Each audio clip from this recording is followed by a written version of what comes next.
corona ini sengaja dibuat sama Tuhan untuk membuat kalian jadi punya waktu untuk ngumpul bareng sama keluarga. Kalian juga punya waktu untuk lebih mendekatkan diri sama Tuhan. Kalian bisa ngobrol banyak sama Tuhan. Mungkin kalian terlalu fokus sama usaha kalian selama ini. Mungkin ini waktunya untuk kalian melakukan itu.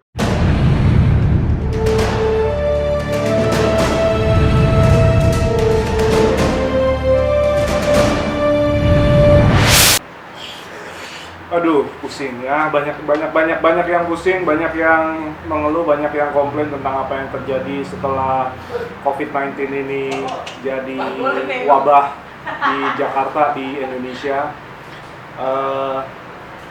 Banyak dari teman-teman yang pekerjaannya dalam bidang event atau usaha dalam bidang event pasti banyak banget menerima berita pembatalan.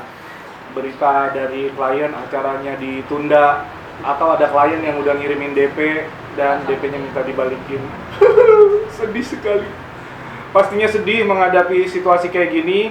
Pekerjaan-pekerjaan di depan mata yang tadinya kalian bayangin akan jadi rezeki buat kalian ternyata ditunda, dibatalin, DP-nya dibalikin.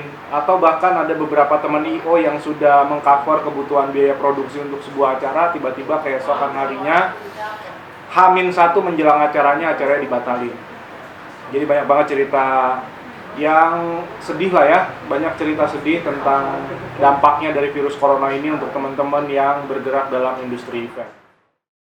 Ada teman-teman, ada orang-orang yang bergerak dalam industri event yang sempat cerita sama saya tentang apa yang terjadi 2 minggu belakangan. Teman di Bali yang profesinya juga freelancer di IO juga mengeluhkan bahwa di Bali juga mulai sepi event, banyak yang di-cancel. Teman di Bali satu lagi yang profesinya sebagai musisi yang biasa ngisi di kafe-kafe juga sama. Satu lagi saudara ipar yang IO juga baru aja eventnya di-cancel H-1. Pada waktu kalian menerima berita mengenai pembatalan acara yang ditunda, mungkin dari sebuah pekerjaan yang nominal projectnya besar gitu, ratusan juta rupiah, atau untuk teman-teman vendor ketika menerima berita tentang acaranya dibatalin, acaranya ditunda, pasti ada perasaan sedih, ada perasaan kecewa, marah, kesel gitu ya. Karena kalian mungkin udah berharap bahwa ini akan jadi kerjaan kalian akan dapetin duitnya dari sini. Untuk teman-teman yang usaha, mungkin kalian udah ngebayangin bahwa oke, bulan ini secara overhead pengeluaran kantor akan aman, anak-anak akan gajian semua ya. Tapi ketika kalian menerima berita pembatalan, kemudian kalian merasa sedih, kecewa, marah gitu ya. Pada waktu itu hal yang wajar. Jadi kalau lo sedih, lo nangis, lo meratapi nasib pada waktu lo terima kabar itu hal yang wajar. Yang jadi nggak wajar adalah ketika lo pada hari sekarang ini, setelah 2 minggu yang lalu dibatalin acaranya, sampai sekarang lo masih nangis, masih meratapi nasib, masih merasa kesel, masih merasa marah, dan ujung-ujungnya apa? Kalian jadi nyalahin kondisi yang terjadi saat ini. Kalian jadi nyalahin corona, kalian jadi nyalahin orang-orang Cina yang menyebabkan virus ini datang mungkin. Kalian menyalahkan presiden, bahkan lebih parahnya lagi, mungkin kalian menyalahkan yang di atas untuk semua hal yang terjadi karena corona ini.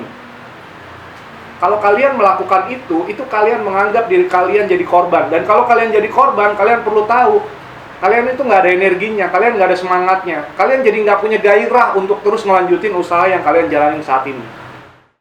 Nah, ketimbang kalian terus-terusan dengan perasaan-perasaan yang melemahkan seperti tadi, perasaan-perasaan yang membuat kalian jadi nggak berdaya, gimana kalau kita melihat dari sudut pandang yang lain, dari pendekatan yang lain, dari perspektif yang beda.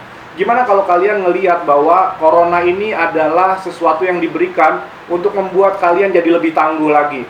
Corona ini sengaja dibuat sama Tuhan untuk membuat kalian jadi punya waktu untuk ngumpul bareng sama keluarga. Kalian juga punya waktu untuk lebih mendekatkan diri sama Tuhan. Kalian bisa ngobrol banyak sama Tuhan. Mungkin kalian terlalu fokus sama usaha kalian selama ini, sehingga membuat kalian tuh udah jarang banget ngobrol sama Tuhan, udah jarang banget berdoa sampai nangis, mohon sama Tuhan, tuh udah jarang banget. Mungkin ini waktunya untuk kalian melakukan itu. Atau buat teman-teman IO yang selama ini terus-terusan loading, Sabtu malam Minggu, Jumat malam Sabtu loading, gak ada waktu untuk keluarga keesokan harinya. Mungkin emang sengaja virus ini diciptakan supaya kalian jadi punya waktu untuk ngobrol bareng anak-anak kalian, untuk ngobrol bareng istri, untuk jalan bareng sama mereka, dan menciptakan momen-momen lain yang bernilai bareng sama keluarga di rumah. Atau pilihan lainnya, Atau pilihan lainnya, kalian juga bisa melihat ini sebagai waktu untuk kalian belajar lagi. Apa skill yang bisa kalian tingkatin, yang memanfaatkan waktu ketika ada kejadian corona ini. Ketika kalian bekerja dari rumah, apa yang bisa kalian improve lagi dari skill kalian? Apa yang bisa kalian pelajari lagi untuk menambah kemampuan kalian dan membuat usaha event atau kalian dalam bidang event jadi lebih meningkat? Atau mungkin kalian juga bisa melakukan evaluasi sama bisnis yang udah kalian jalanin. Melakukan evaluasi terhadap kinerja kalian yang sudah kalian lewati selama beberapa waktu ini. Kalian mungkin bisa melihat lagi daftar project-project yang pernah kalian tangani. Atau kalian melihat lagi daftar klien. Daftar klien-klien yang mana aja sih sebenarnya klien-klien yang memberikan kontribusi terbesar terhadap pencapaian omset kalian. Atau kalian bisa mengevaluasi lagi kondisi tim internal kalian. Apakah tim internal kalian selama ini bekerja sudah cukup solid? Apa yang kurang dari mereka? Apa yang perlu diperbaiki dan perlu ditingkatin dari mereka? Mungkin ini waktunya untuk kalian melakukan itu semua,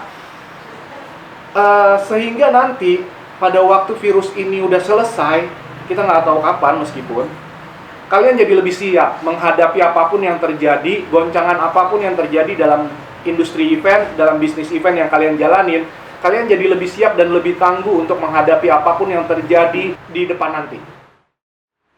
Jadi menurut saya, kunci yang paling utama pada saat kita menghadapi situasi kayak gini adalah adaptasi. Bagaimana kita bisa beradaptasi dengan kondisi yang terjadi saat ini. Apa yang perlu beda yang kita lakuin untuk menghadapi situasi kayak gini. Apa yang membuat kita tetap semangat untuk menjalankan semuanya di situasi kayak gini. Jangan lemes, jangan loyo, jangan ogah-ogahan, jangan males-malesan, tetap semangat. Kuncinya adaptasi, lakuin hal yang beda untuk membuat kalian tetap bertahan di tengah situasi seperti ini. Dan sebelum saya tutup video ini, saya mau reminder aja ke teman-teman. Teman-teman yang bergerak dalam industri event, apakah event organizer, atau vendor, supplier, atau freelancer, I.O. gitu ya. Kita di industri event banyak banget melewati hal-hal sulit. Kita udah pernah melewati hal-hal sulit. Mulai dari hal-hal yang kecil yang mungkin sederhana gitu ya. Klien tiba-tiba menghilang, kita nggak dibayar. Klien komplain terus ada pemotongan. Atau hal-hal lain yang mengakibatkan bisnis kita jadi nggak jalan gitu. Kita udah melewati banyak banget hal yang membuat kita masuk dalam situasi atau kondisi yang sulit. Dan sebagai bangsa Indonesia, kita juga udah melewati banyak banget keadaan, kejadian-kejadian sulit. Dan kita bisa melewatinya bareng-bareng. Jadi, sebagai penutup dari video ini, saya pesenin lagi buat teman-teman untuk tetap semangat, tetap kuat menghadapi ini, adaptasi, lakukan apa yang beda yang perlu kalian lakukan, jaga kesehatan, ikuti anjuran pemerintah, bekerja dari rumah katanya. Lakukan apalah yang bisa kalian lakukan di rumah dan tetap produktif, tetap menghasilkan. Meskipun hasilnya mungkin masih nanti, tapi apapun itu tetap semangat, tetap optimis. Kita pasti bisa melewati ini. Oke? Sampai ketemu di video berikutnya. Sekali lagi, tetap semangat.